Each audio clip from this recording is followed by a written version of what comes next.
Hey guys, welcome to day 7 on geometric series. This is going to kind of wrap up the basic introduction of the arithmetic and geometric sequences and series. If you ever need a quick recap, go back to days 4, 5, and 6. 4, 5, and 6 kind of wrap things up, or start things off really nicely, and then this is going to wrap up the geometric series portion. So, remember, a sequence is just a list of numbers. A series is you take the list and you add every part of the list. You can have a finite list, you can have an infinite list. Doesn't matter, there's formulas that we can use to solve for that. So for this one here, important formula for us to keep in mind is going to be this guy right here. Let's go back here. Okay, so a couple things you need to keep in mind. You do need to make sure the ratio is not 0 or it's not 1, otherwise you get some issue down here with the 1 part. 1 minus 1 is 0, you got issues there, and then the ratio of 1 is it's a whole different story I'm going to go over at some other point in time. But basically, as long as you know what the ratio is, and as long as you figure out what the first term is, so recall, I know that in the previous examples, I like to call it a sub 1. A is really just the first term. It's the same thing as saying a sub 1 or the first term. Okay. So just know you can find the first term here. You don't know what n is, so n is equal to something here. So, or in other words, what we can do is we can say a sub n. Let me try that again. A sub n is equal to the 3, 6, 4, 5. Maybe that'll be helpful there. And the ratio is just, you can just take the two terms here, or even the two terms here, take the ratio of them, and then go from there. So let's apply that to, let's take a quick look. I'm trying to find the example that I had for you guys that requires a little bit of, oh, actually no, that is it. Yeah, let's do that one. I'm cool with that. So this one, we know that a sub 1 is equal to 5. We know the ratio is just 15 over 5, which is just 3. So every time we go to the next term, you just multiply by 3. And then we're provided this scenario. So let's plug it into our formula here. A sub n, if we're finding the sum, or really I should say s sub n, because it's the sum of the n terms, you get a sub 1, which is 5, times quantity 1 minus the ratio. Ratio is 3. We don't know what n is. Oh, whoops. Divided by 1 minus the ratio, which is going to be 3 in this case. And we're good to go. Perfect. So obviously the issue is we don't know what n is, and we want to find that out. And we don't know what the sum of it, because that's of course, like initial, or in the end, that is eventually what we want to figure out. So I'm going to move this over because this is going to be the eventual goal, right? In order to get there, let's figure out what n is. We know that using the geometric sequence, a sub n is equal to, and scroll back up here in case you need it, it's the first term, 5, times the ratio, which is 3, times n minus 1. Okay? The question you want to ask is, which nth term gives us 3645?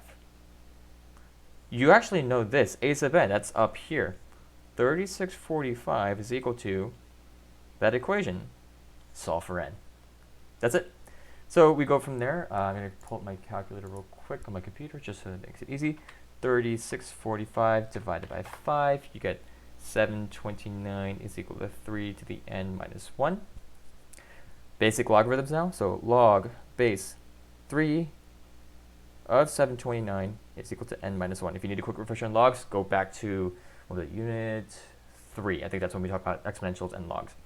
And then from there we get n is equal to log base 3 of 729 plus 1. So therefore n is going to give us, let's make sure we do that fairly quickly here. Where's my log function here? Here we go. Nope. So we get 729. And we get 6. And now we can plug this into this bad boy here, and you go from there. Okay. All right, summation notation. Remember, in Desmos, I taught you guys in the arithmetic series 1, day 5, I believe, on how you can plug this in and do it from there. You can also write this out individually. So remember, you can say, remember this is like n equals 1. So we write the first case, so 4 times 3, 1 minus 1, plus 4 times 3, 2 minus 1. You increment that n value by 1 every time you go down the sequence.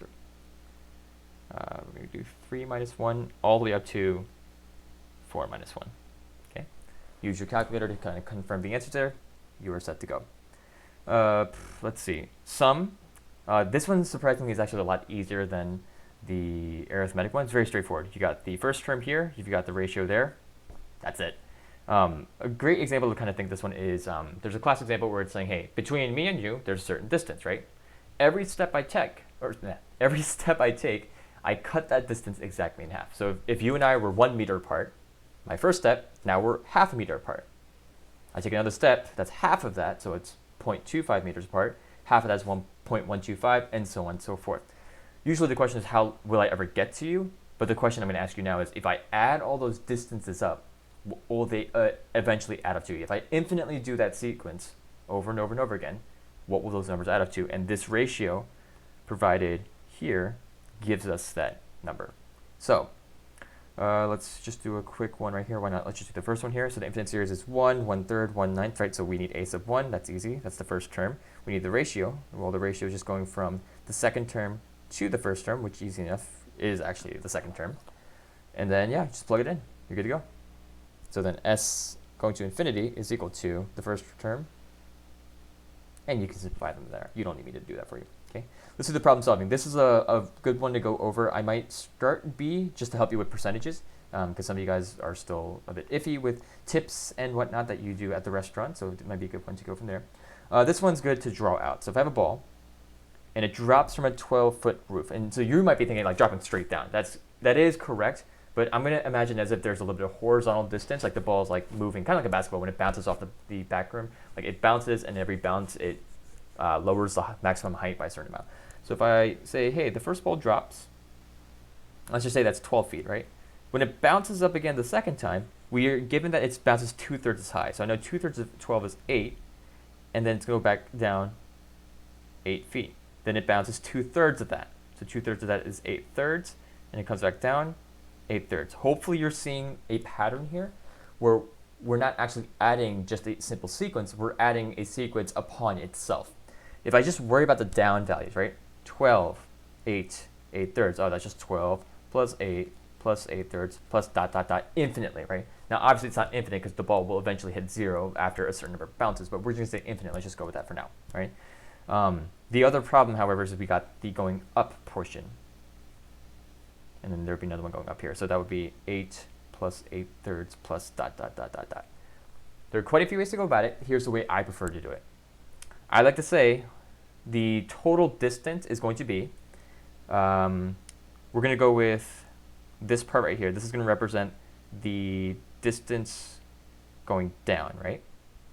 And then this part right here is actually just the distance going down minus the first drop, if that makes sense. So the blue one is the distance going down, the red one is the distance going up, but the distance going up is the exact same thing as saying the distance going down minus the first one. Otherwise, if the ball had started from the floor, let's just say the ball had started from here originally, and we had going up, this problem would be a lot easier. It's just twice the sum. That's all it is, because you got an up, down, up, down, up, down, it evens out. Problem is we don't have the initial beginning portion there. So again, it just depends on how you perceive it, totally up to you. This is the way I saw it when I first went about the problem, but again, if you have another way of going about it, totally good for you. All to it. So all you gotta do now is figure out what the distance down formula is. You're given the first term, you know what the ratio is, you know the sum formula for the infinite number of terms, and then all you gotta do is add that with this one, but subtract that 12 from the very beginning. So imagine that first drop basically is just minus 12. Okay. This one down here, Saxon crude oil reserves are diminishing by 10%. So the key here is diminishing by 10%. So sometimes the best way to think of a problem is to think about its reverse, right? If it's diminishing by 10%, how much of it does it retain? When you're giving, if there's a 10% discount off of a clothing that you're finding, or article of clothing you're finding at a store, right? How much of it are you actually paying? Oh, you're paying 90% of it. Or in other words, right? The Saxon crude oil reserves are retaining 90% of their original value. Maybe that'll help you out here to figure out what's going on here. Another good one is the one here. 2/3 is like what, 60, let's just round up, 67%, right? So when we're talking about the height of the ball as it bounces, it's retaining 67% of it, right? The ratio that we're doing by here is 2/3, right? Or 67%, right? We're multiplying 67% every single time to the original value. Same thing is going to apply here. Because I know some of you are immediately going to go, oh, Mr. Wright, I'm going to use 10%. No, no, no.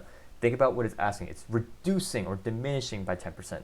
I don't care about how much it's reducing by. I care about how much of it is left. That's the idea. Okay.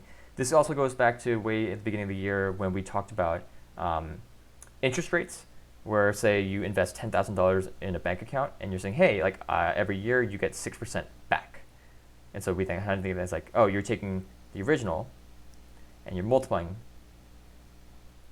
by that 0.6%, right? If you do 0.6, it's telling you how much you're getting back. But if you do 1.96, it's telling you how much you get back plus the original that you had in the beginning. So it's one of those like subtle differences, but it's super important because if you don't, if you use one over the other, you're going to get a very different answer. Not necessarily the wrong answer, but just not answering the question that's being asked of you. Okay, so keep that in mind as well. That should cover it. Let me just take a quick peek at the practice set, and I think we should be all squared away and good to go. Yep, so you have a similar problem here with the bouncing ball one, and then you also have another kind of similar one where it's about cell division. So think about the ratio at which cells are growing or developing or mutating, whatever it is, and then you should be able to figure it out from there.